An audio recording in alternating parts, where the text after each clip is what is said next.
ნაციონალური მოძრაობა მთელი საქართველოს მასშტაბით არჩევნების გაყალბებაზე საუბრობს.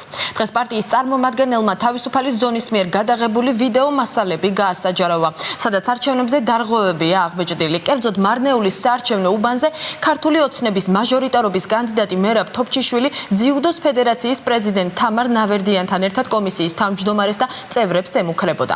დარღვევების შესახებ დედოფლისწყაროს ვიდეო მასალაც გამოაქვეყნეს, სადაც კომისიის თავმჯდომარემ უბნიდან ხელმოუწერელი ოქმები წაიღო საარჩევნო კომისიაში. თავისუფალი ზონის აქტივისტი, რომელმაც აღნიშნული ვიდეოები გადაიღო, დღეს დაკითხვაზე დაიბარეს.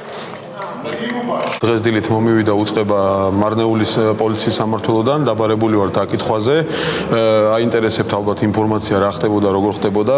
კადრები, რომელიც გავრცელდა ტელევიზიით, ერთ-ერთი ნაწილი არის ჩემი გადაღებული, ჩემი კამერის მიერ დაფიქსირებული. მე მზად ვარ მივიდე ჩვეულებრივად ვითანამშრომლო პოლიციასთან, თქვა ის დეტალები, კონკრეტული დეტალები რაც იყო, წარვადგინო კადრები, რომელიც ამტკიცებს იმას, რასაც მე ვამბობ. მარნეულის ოლქში გაყალბების პროცესს კოორდინაციას აკეთებდა ვინმე თამარ ნავერიანი, ძიუდოს ფედერაციის ყოფილი ვიცე-პრეზიდენტი. ეს ადამიანი მოძრაობდა მარნეულის ოლქში უბნიდან უბანზე ავტომობილით, ლექსუსის ავტომობილით, რომლის სანურე ნიშნებიც არის ლექს 555.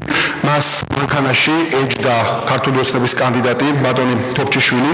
ის პირადად ახორციელებდა ბატონი ნავერიანი პირადად ახორციელებდა ზეწოლას კომისიის წევრებზე. კომისიის თავმჯდომარე პეტრე მამულაშვილმა დატოვა უბანი.